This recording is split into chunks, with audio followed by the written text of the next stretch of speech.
están en una fiesta Einstein, Newton y Galileo y empiezan a jugar las escondidas.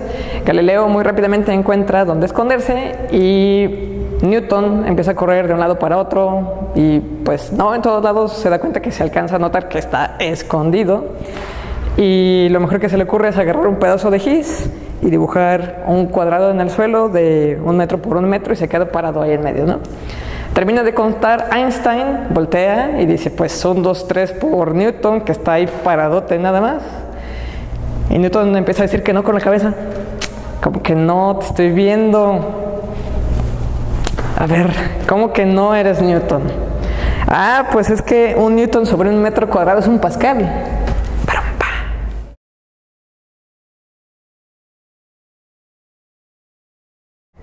Para darles un poquito de contexto de quién fue Newton, o sea, seguramente les suena el apellido porque lo estudian en varias ocasiones.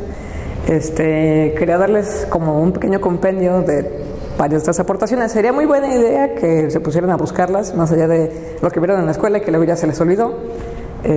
Bueno, pues obviamente Newton está asociado con la ley de la gravedad universal. Hizo esta aportación, todas estas son del siglo XVII y eso es parte de lo que lo hace muy interesante.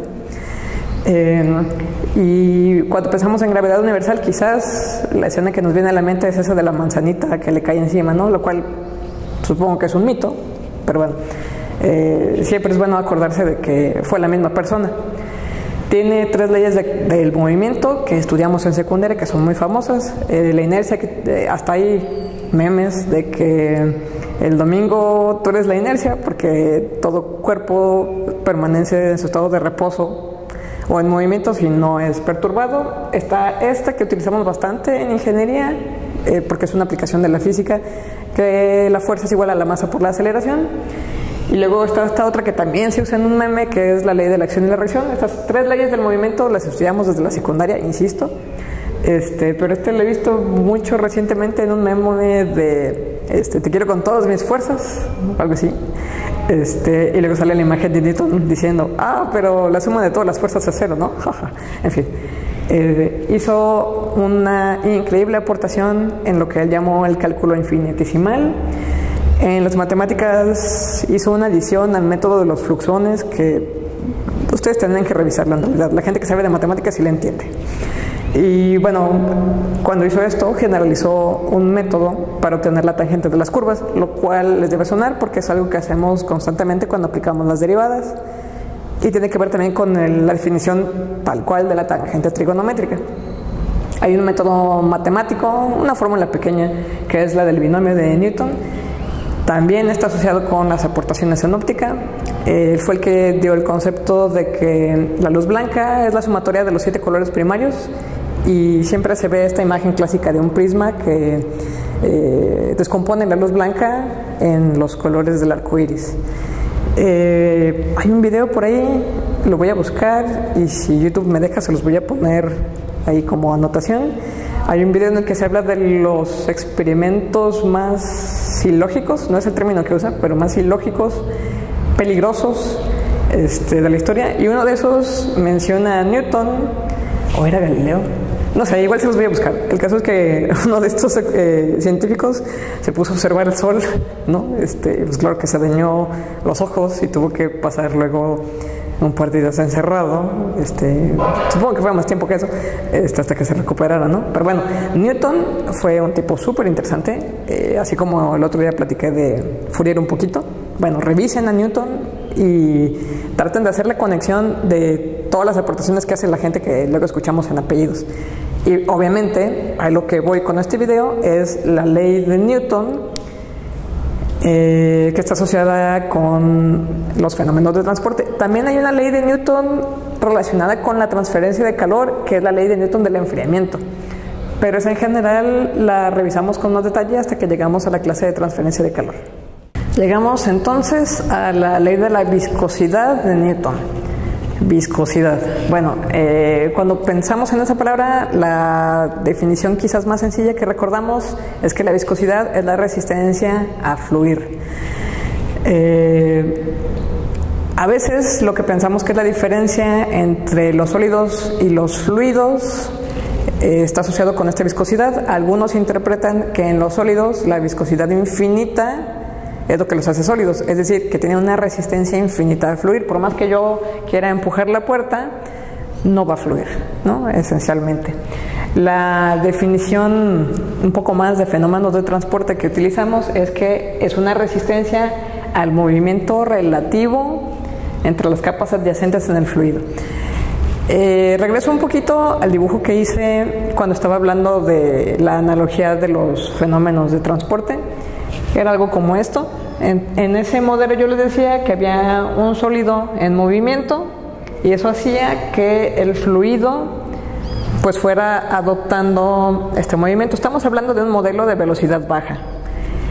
Y en velocidad baja lo que interpretamos es que nuestro fluido que está aquí en medio se comporta como si fuera un conjunto de láminas adyacentes. Bueno, entonces les acabo yo de mostrar por aquí las fórmulas físicas que nos regaló Newton. Estas fórmulas físicas se pueden aplicar para analizar la fricción de los sólidos. Newton lo que hizo fue que también las aplicó para pensar qué era lo que sucedía con los fluidos. Entonces, al traspasar o extrapolar hacia fluidos, llegó a esta expresión. Esta expresión, que se parece mucho a fuerzas igual a masa por aceleración, un análogo, entre comillas, estoy diciendo una barbaridad de decir que es un análogo a masa, es un análogo por la forma de la ecuación, y una fuerza. Ahora, esta expresión se ha comprobado de manera empírica. Aquellos fluidos que cumplen con esta expresión empírica les llamamos fluidos newtonianos. La podemos ver como una expresión de la línea recta. Y es igual a mx más b, donde en este caso no va a haber interceptos si es que estamos hablando de un fluido newtoniano. Y si los graficamos y contra x, entendiendo que este es mi y y este es mi x, si obtenemos una ecuación de la línea recta, entonces efectivamente, insisto, será un fluido newtoniano, donde ya no le dibujé, pero esta pendiente tendría que ser la viscosidad.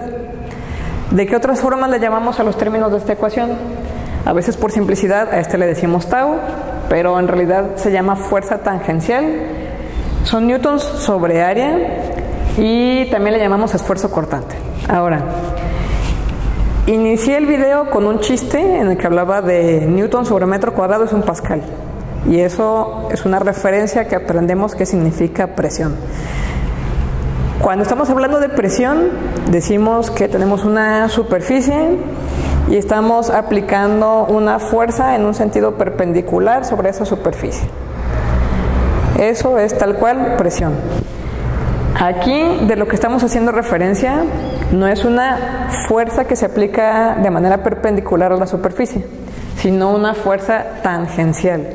Estamos hablando de una superficie que tiene una dirección en X y que va a provocar que las láminas adyacentes de fluido vayan incorporando esa dirección en X.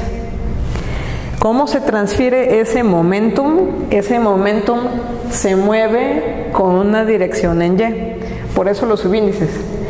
X es la fuerza motriz, Y es la dirección en la que se va transmitiendo. Ese es el esfuerzo cortante.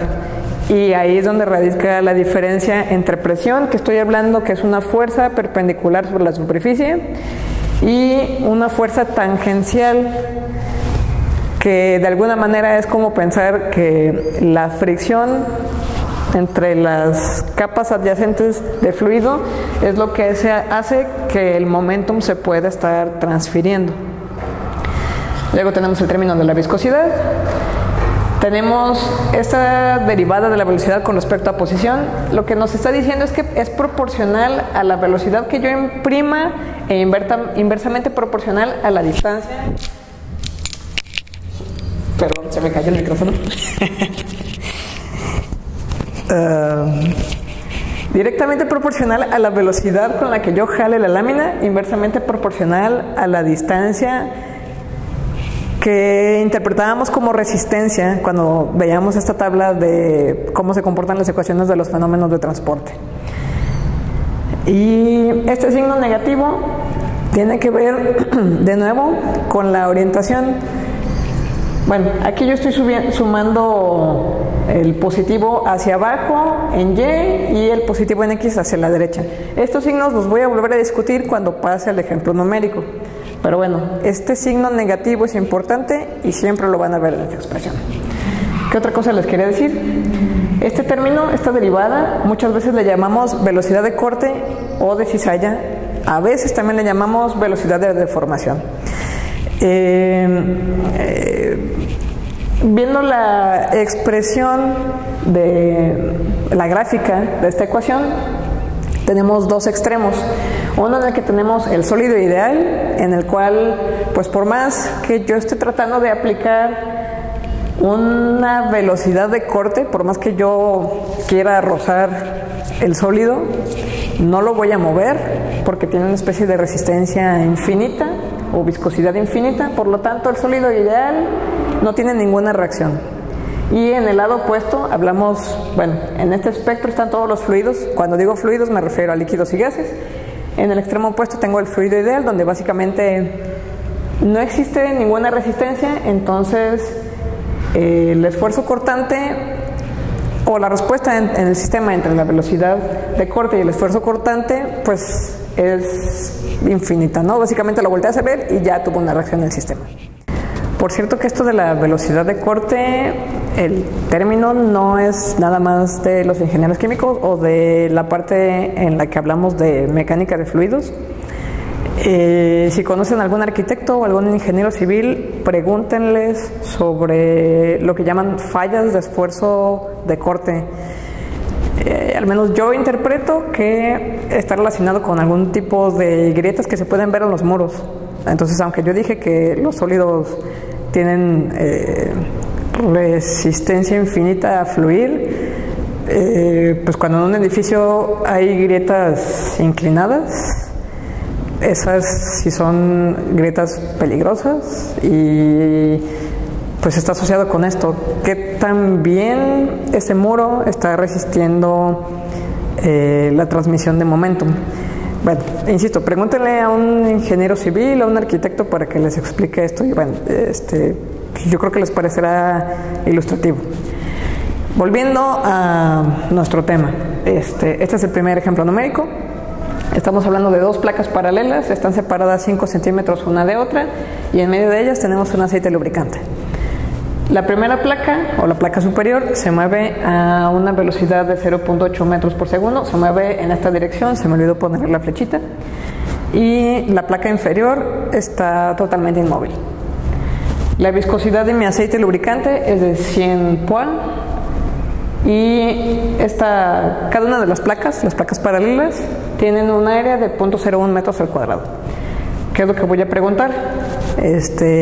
Interpretando la ecuación que voy a estar trabajando, tengo viscosidad conocida, tengo una distancia conocida, tengo las velocidades conocidas. Entonces, ¿cuál es mi única incógnita?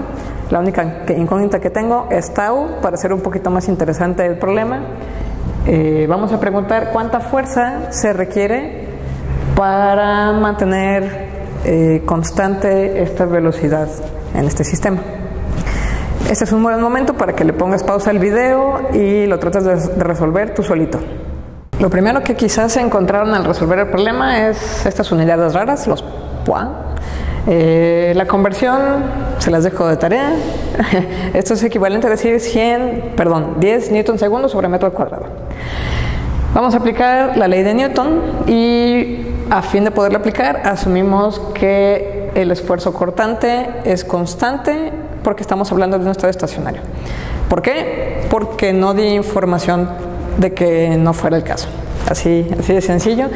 Puede ser una excusa un poco mala, pero estamos viendo los casos más básicos en los cuales estamos aplicando transporte molecular a fenómenos de transporte.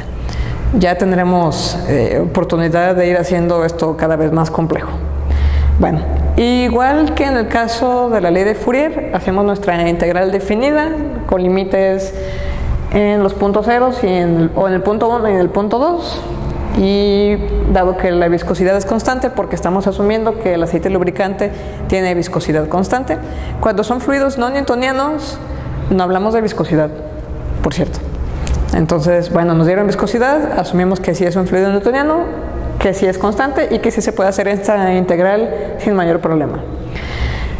Nos vamos directamente a la sustitución y el resultado que les tendría que haber dado por la forma en que yo acomodé mi plano cartesiano es menos 160 newtons sobre metro al cuadrado. Eso quiere decir que, bueno, hay un movimiento hacia la derecha, que fue el dato que yo di, y la transmisión de momentum es opuesta en sentido al crecimiento de y, quiere decir que es hacia abajo. Eso es lo que quiere decir este signo negativo. Ahora, la pregunta de cuánta fuerza se requiere para mantener esta velocidad constante en estado estacionario, pues es un simple despeje de la definición. Dijimos que esta era una fuerza tangencial sobre área. Cuando les mostré la ecuación, eso fue lo que les dije que significaba este tau. Aquí ya nos vamos a olvidar del signo, porque, bueno, aquí, desde el punto de vista matemático, esos términos no son escalares, por lo tanto, el signo sí nos da una interpretación. Cuando yo estoy preguntando la fuerza, ya me está interesando específicamente la parte escalar, por lo tanto, uso el valor absoluto para olvidarme del signo. Entonces, es un simple despeje. El tau por el área me va a dar el resultado y el resultado final es 1.6 newtons. Trabajar con esta expresión pues nos puede dar un valor un poco abstracto. No sé qué tan abstracto o concreto sea para ustedes decir, pues el tau es menos 160 newtons sobre metro cuadrado. Conforme vayan entendiendo más estas expresiones les va a quedar, les va a dar más sentido. Pero una aplicación que se tiene directamente en el uso de esta ley es que para distintos fluidos podemos determinar sus viscosidades. Entonces hay muchos arreglos geométricos de viscosímetros que aprovechan la aplicación de esta ley precisamente para distinguir o comprobar las viscosidades de nuestros materiales newtonianos y también los no newtonianos, que ya en algún momento veremos. Bueno, espero que esto haya sido sencillo y claro. Nos vemos en el próximo video.